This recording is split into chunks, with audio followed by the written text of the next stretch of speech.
L'alarme climatique retentit. Elle est réelle et nous appelle à l'action. Dans cet épisode, nous allons découvrir cette association togolaise qui contribue à créer un monde plus respectueux de l'environnement.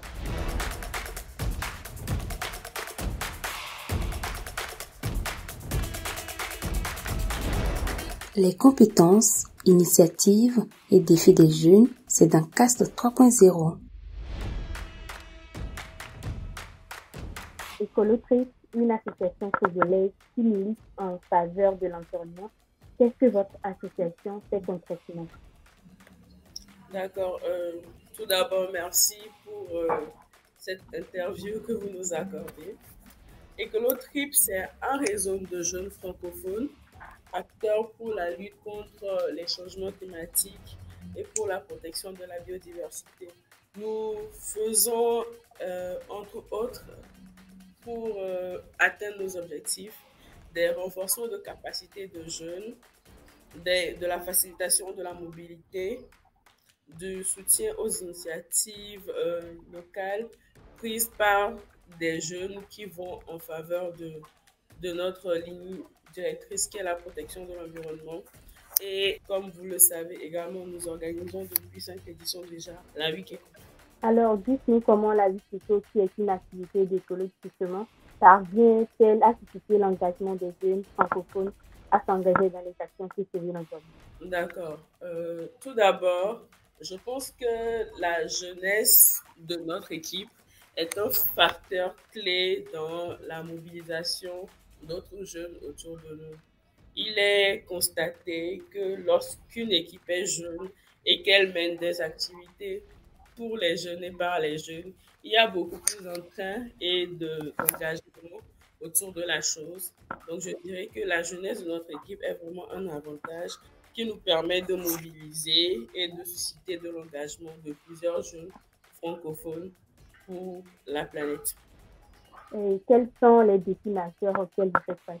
Comme toute association de jeunes, le manque de soutien et le manque de financement sont les principaux obstacles auxquels nous faisons face parce que il n'est pas toujours évident de faire confiance à des jeunes pour leur confier des lignes budgétaires à gérer. Donc, le manque de soutien, le manque de financement sont les principales difficultés auxquelles nous faisons face. Quel est votre objectif en mettant en place une telle conférence la Wikeko quand on sait qu'il existe une multitude d'événements environnementaux? D'accord. Il existe certes une multitude d'événements, de conférences, mais elles sont beaucoup plus centrées ou orientées vers la jeunesse anglophone. La jeunesse francophone a très peu de place d'expression et de prise de décision parce que la langue française est considérée comme un handicap sous nos cieux et dans le monde dans lequel nous vivons actuellement. Donc, nous, on a pris à cœur d'offrir cette opportunité-là de s'exprimer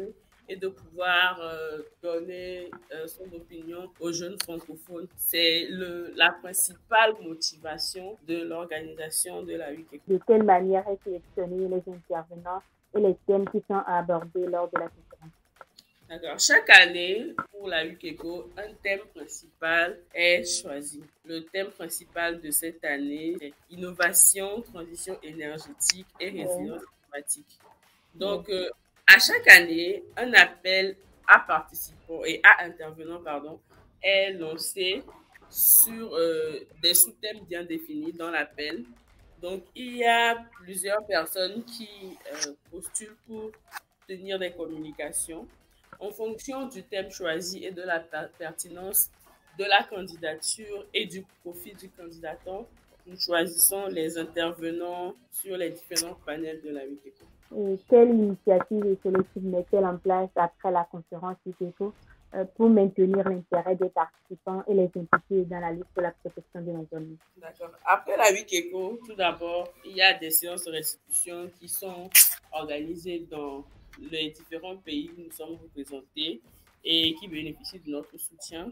Il y a ensuite, lors de la Wikeko, un plaidoyer, un des documents est rédigé par les jeunes francophones qui se sont réunis pendant ces 5 jours-là. Donc, ce plaidoyer-là est convoyé par des participants de la WICECO aux grandes instances de prise de décision que sont les COP pour porter haut la voix des jeunes francophones. Et nous participons également à diverses activités comme des séances de reboisement, des séances de sensibilisation et bien d'autres encore. Quelles sont les retombées concrètes et les actions qui découlent de la conférence? D'accord. WICECO, c'est avant tout un réseau de francophones, de jeunes francophones acteurs de la lutte contre les changements climatiques qui se crée. Personne ne sort de la WICECO comme il est venu. Lorsque vous venez à la WICECO, vous gagnez un réseau très vaste de francophones à travers l'Afrique et à travers le monde qui s'avère très utile plus tard dans la réalisation des projets de chaque participant. Et en plus de s'entraider entre eux, les participants sont toujours présents, deviennent en quelque sorte des ambassadeurs de Écolotrip à travers le monde. Et à chaque fois qu'un jeune est touché, c'est sa communauté qui est touchée et l'impact qui s'agrandit. Vous avez parlé d'impact, justement, à ce jour. Combien de jeunes avez-vous déjà impacté à travers vos activités? D'accord. À travers nos activités, à ce jour, plus de 1500 jeunes ont été impactés. Nous avons également facilité la mobilité de plus de 50 jeunes et aidé plus de 20 jeunes à réaliser leurs projets. Nous ne sommes pas à savoir que du 20 au 24 juin, la WICECO 2023 se tiendra à Yamoussoukro en Côte d'Ivoire. Qu'est-ce qui a motivé le choix de ce pays? D'accord. D'abord, lorsqu'on parle de jeunesse francophone, c'est toute l'Afrique francophone. Et nous nous sommes dit, pourquoi ne pas exporter la WICECO cette année-là pour aller à la rencontre de nouveaux horizons. Nous avons fait les 3 dernières éditions au Togo et nous avons jugé qu'il serait pertinent d'aller sous d'autres cieux pour aller rencontrer les réalités de ces cieux-là et voir comment nous pouvons atteindre notre champ d'action sur les lieux. C'est vrai qu'on a des échos de ce qui se passe partout, mais c'est beaucoup mieux d'aller sur le terrain pour faire face à certaines réalités en vue de pouvoir réfléchir concrètement à de meilleures solutions. Et quelles sont les attentes de la 5e édition? D'accord. Les attentes de la 5e édition de WICECO, c'est d'abord avoir à terme de cette WICECO-là des participants qui seront en mesure d'avoir une meilleure appréhension de la problématique du développement durable en général et du changement climatique et de la biodiversité en particulier, leur permettant ainsi de pouvoir mieux orienter leurs différentes actions de lutte dans leurs différents domaines en rapport avec le thème qui est choisi cette année. Et quels sont vos défis pour cette édition? Les défis que nous avons, c'est d'abord faire une WICECO beaucoup plus inclusive. C'est pourquoi d'ailleurs nous avons intégré cette année la biodiversité à notre ligne directrice. D'habitude, la WICECO ne se penche que sur le climat. Et cette année, nous avons décidé de nous étendre sur la protection de la biodiversité. Donc, le principal et plus grand défi de la WICECO de cette année, c'est de pouvoir inclure la protection de la biodiversité dans les axes de discussion et de pouvoir également faire sortir des actions concrètes qui pourront être menées pour la protection de la biodiversité. Comment Écolotrip compte toucher les individus qui sont encore inconscients des enjeux environnementaux? Chez nous, à Écolotrip, nous avons plusieurs pôles et chaque pôle a une mission précise. Donc, nous avons chez nous un pôle projet qui travaille actuellement pour mettre en place plusieurs projets qui arrivent. Je ne vais pas spoiler les projets, mais plusieurs projets arrivent dans ce sens-là pour toucher beaucoup plus de jeunes et beaucoup plus d'enfants également, parce que tout commence dès le bas âge. Je suis Marie-Florence Collard, responsable communication de Écolotrip, qui, vous le savez, est un réseau de jeunes francophones acteurs pour la lutte contre le climatique et pour la protection de la biodiversité.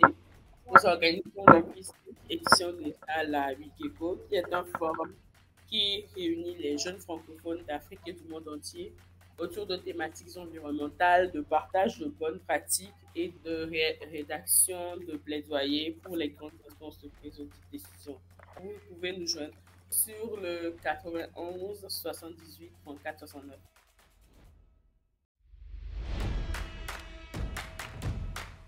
Aujourd'hui, plus que jamais, il est essentiel de s'engager pour la protection de notre environnement.